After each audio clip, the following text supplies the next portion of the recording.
38 दिन 38 जिला बिहार की सीरीज में आपका स्वागत है। उसके ऊपर आज भी लोग ऊपर बैठ के ट्रैवल करते हैं, मतलब लिटरली रूफ टॉप पे। ये चीज आई डोंट थिंक कहीं और देखने को मिलेगी, शायद औरंगाबाद में ही है। वैसे एक बात है, बिहार के अंदर बसों का बहुत ही अच्छा सिस्टम है, मतलब कहीं से भी कहीं की बसें मिल जाती है। इन बसों के अंदर लेग रूम नाम की कोई चीज ही नहीं होती है, देख रहे हो।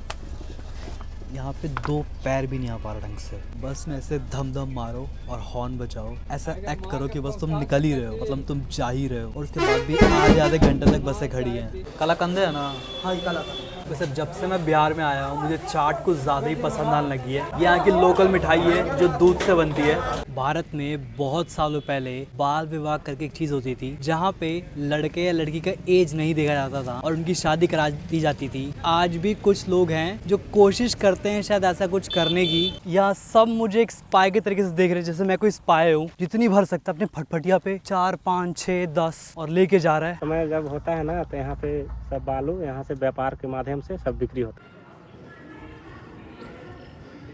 38 दिन 38 जिला बिहार की सीरीज में आपका स्वागत है। कल का दिन मैंने बिताया औरंगाबाद के एक छोटे से गांव के अंदर। सबसे पहले यहाँ का जरा व्यू देखो।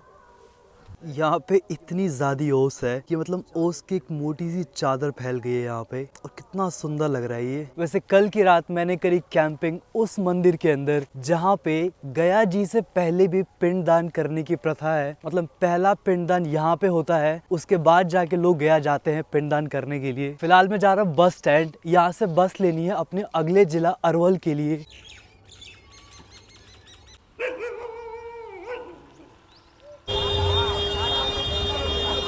करीबन 3 किलोमीटर चलने के बाद पहुंच चुका हूं मैं रेलवे स्टेशन। जैसे यहाँ पर जो प्राइवेट बसें होती है, उसके ऊपर आज भी लोग ऊपर बैठ के ट्रैवल करते हैं, मतलब लिटरली रूफ टॉप पे। ये चीज आई डोंट थिंक कहीं और देखने को मिलेगी, शायद औरंगाबाद में ही है। वैसे यहाँ से अरवल के लिए सीधी बस नहीं है, तो यहाँ से एक जगह है दाऊ नगर, और फिर वहाँ से होपफुली एक बस मिल जाएगी हमें।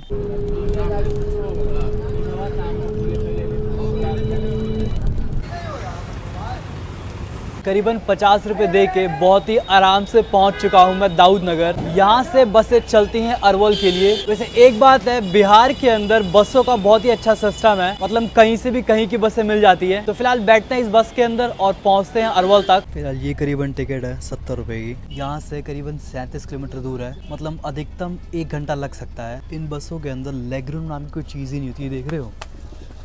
यहाँ पे दो पैर भी नहीं आ पा रहा ढंग से, मतलब पैर के बीच में बैग रखना दूर की बात है, पैर रखने की जगह नहीं है। और यहाँ पे जो सामान रखने का रैक है वो भी इतना ज़्यादा छोटा है कि वहाँ कोई बैग नहीं आ सकता, मतलब लोगों को ट्रिक करने के लिए। बस में ऐसे धम धम मारो और हॉर्न बजाओ, ऐसा एक्ट करो कि बस तुम निकल ही रहे हो, मतलब तुम जा ही रहे हो। और उसके बाद भी आधे घंटे तक बसें खड़ी हैं। ये बहुत ही यूनिक स्टाइल है लोगों को बुलाने का, जो शायद मुझे लगता है यहीं देखने को मिलेगा, या किसी छोटे से गाँव के अंदर भारत के।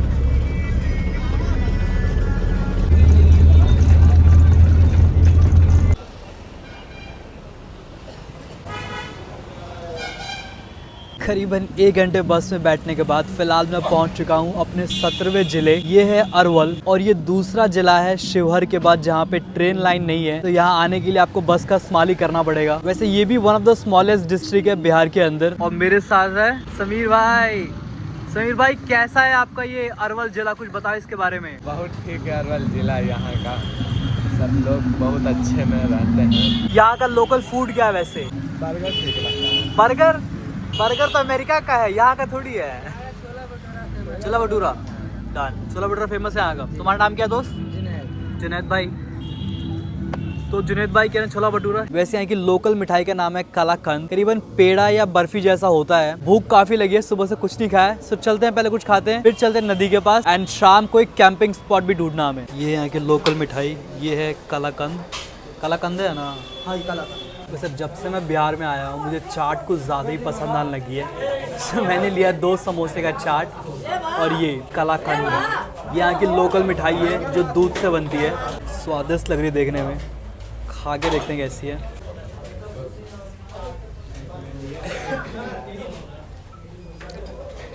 बहुत ज़्यादा मिक्स टेस्ट है, बर्फ़ी का टेस्ट भी आ रहा है, लेकिन दूध का भी टेस्ट आ रहा है। आपको शायद खोआ से बनी है ये। काफ़ी सारे रिवर्स और नाले देखने के बाद आई थिंक ये सबसे क्लीनेस्ट।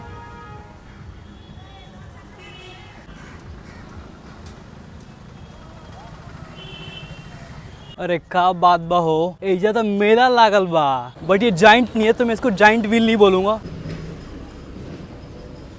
भारत में बहुत सालों पहले बाल विवाह करके एक चीज होती थी, जहाँ पे लड़के या लड़की का एज नहीं देखा जाता था और उनकी शादी करा दी जाती थी, चाहे लड़का कितना ही बड़ा क्यों ना हो और लड़की कितनी ही छोटी क्यों ना हो। खैर मुझे लगा कि वो बातें सिर्फ किताबों में होंगी, रियलिटी में नहीं होगी, लेकिन यहाँ पे एक मंदिर के सामने एक बोर्ड लगा हुआ है जिसमें लिखा हुआ है कि इस मंदिर के अंदर बाल विवाह नहीं होता है। इसका साफ साफ मतलब है कि आज भी कुछ लोग हैं जो कोशिश करते हैं शायद ऐसा कुछ करने की, जिनको रोकने के लिए यहाँ पे बोर्ड लगाया गया है।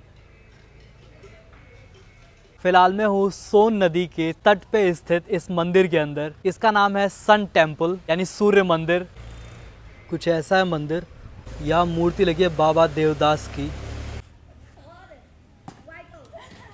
ये मंदिर वैसे बहुत छोटा सा मंदिर है, जैसे कि हर एरिया में एक छोटा सा मंदिर होता है जहाँ पे एक पुजारी होता है। ये कोई टूरिस्ट प्लेस नहीं है। फिलहाल सोन नदी वैसे तो बहुत चौड़ी है गूगल मैप के हिसाब से, लेकिन एक्चुअल में विंटर सीजन के अंदर बहुत ज़्यादा छोटी हो गई है, बहुत ज़्यादा पानी सूख चुका है इसका। वैसे वो है मंदिर और यहीं पे है डंपिंग ग्राउंड और यहाँ सामने की तरफ है सोन रिवर। फिलहाल मैं जहाँ पे चल रहा हूँ गूगल मैप के हिसाब से यहाँ पे पानी होना चाहिए था। थोड़ी सी छोटी सी स्ट्रीम है, दिखाता हूँ मैं। ये एक स्ट्रीम यहाँ पे, इसके अलावा पानी और कहीं नहीं है। शायद इधर है, पूरा सूखा पड़ा, देख रहे हो, पूरा ड्राई हो चुका है। ये टेम्पो फंस चुका है फिलहाल बालू के अंदर। वैसे सिंस यहाँ पानी नहीं है, यहाँ लोगों ने एक ब्रिज बना दिया है इसे क्रॉस करने के लिए, और अभी ये एक तरीके से रोड बन चुकी है। ये यहाँ सब मुझे एक स्पाई के तरीके से देख रहे हैं, जैसे मैं कोई स्पाई हूँ, मैं कुछ रिपोर्ट कर रहा हूँ इन लोगों के बारे में। बिकॉज आई थिंक ये लोग कुछ ना कुछ तो यहाँ पे इलीगल कर रहे हैं। सबसे बड़ी बात, सिंस यहाँ पानी नहीं है, यहाँ से बालू निकाला जा रहा है। हो सकता है ये बालू निकालना लीगल हो, या ये भी हो सकता है कि वो इलीगल हो। जिसका मन कर रहा है आ रहा है, बालू की बोरियां भर रहा है, जितनी भर सकता है अपने फटफटिया पे, 4, 5, 6, 10 और लेके जा रहा है। और जो थोड़े पैसे वाले लोग हैं वो पूरा क्रेन लेके आ रखे हैं, ट्रैक्टर लेके आ रखे हैं। जहां तक देख रहा हूँ सिर्फ सूखा लोग हैं। मतलब मैं इस वक्त लिटरली सोन नदी के अंदर हूँ। मतलब ये नदी पूरी सूख चुकी है मुझे लग रहा है, और ये बहुत ही चौड़ी नदी है। खैर करेक्शन, पूरी नहीं सूखी है, बिल्कुल कोने में जाके राइट हैंड साइड में एक स्ट्रीम है नदी की। ऐसा लग रहा है कि मैं बस चले ही जा रहा हूँ। रेगिस्तान के अंदर कोई अंत ही नहीं है। इस रेगिस्तान के अंदर मुझे मिला राहुल भाई। राहुल भाई, ये पहली बार है कि मैं किसी नदी के अंदर खड़ा हूँ और यहाँ पानी नहीं है। क्या ये हर साल होता है? सावन का महीना आता है ना, सावन के महीने में इसमें पूरा भरा पड़ेगा, इसमें कोई आदमी नहीं दिखता। फिर अभी है ना वो थोड़ा सूखा पड़ा है, इस चलते यहाँ से ना बिहार से, पूरा बिहार से दूसरा स्टेट में यहाँ से बालू जाता है, ट्रांसपोर्ट होती है यहाँ से। अभी तो पूरा यहाँ पे रेगिस्तान ही पूरा नजर आएगा। छोटा मोटा जो बिहार का रेगिस्तान इसी को बोलते हैं। और हर साल इस समय के दौरान ऐसा ही रहता है? ऐसे ही रहेगा रेगिस्तान पूरा समय। जब होता है ना तो यहाँ पे सब बालू यहाँ से व्यापार के माध्यम से सब बिक्री होता है। और ये मतलब लीगली होता है या इलीगली? लीगल होता है, सब लीगल होता है, सब लीगल, सरकार के नज़र में है ये। यहाँ के जो बिहार का गवर्नमेंट जो भी है ना, हाँ। वो सब के अंडर में सब ठेकेदारी होता है। हाँ। यहाँ के लोकल जो आदमी है वो सब का ठेका चलता है। एक है भोजपुर और एक है अरवल। इन दोनों जिलों को डिवाइड करता है ये नदी, जो कि है सोन नदी। उसके ऊपर ही बना हुआ ये लंबा सा पुल। खैर ये व्यू हमें वहाँ से नहीं दिख पाया था, क्योंकि पूरा पानी अगर देख रहे हो पूरा सूखा पड़ा है वहाँ पे। लेकिन एक छोटी सी स्ट्रीम यहाँ से निकल रही है। ये भी आई थिंक हाफ स्ट्रीम है, बट सामने की तरफ। आई थिंक वही है मेन स्ट्रीम यहाँ की फिलहाल तो।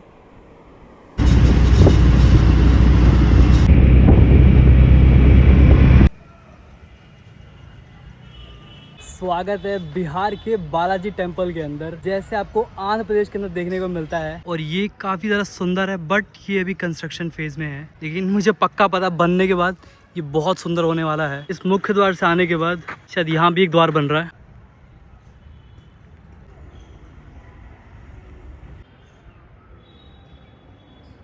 मतलब देख के लग रहा है कितना ज्यादा काम किया हुआ है इन दीवालों के अंदर। और ये साफ दिख रहा है कि ये हैंड पेंटिंग है, ये हाथ से इसको बनाया गया है। खैर ये है अंदर कॉम्प्लेक्स, अंधेरा काफी है, शायद लाइट नहीं है। ये टेम्पल है विष्णु जी का, सामने विष्णु जी की प्रतिमा भी है। और इसमें देखो, इसमें उनकी लेटी हुई प्रतिमा है।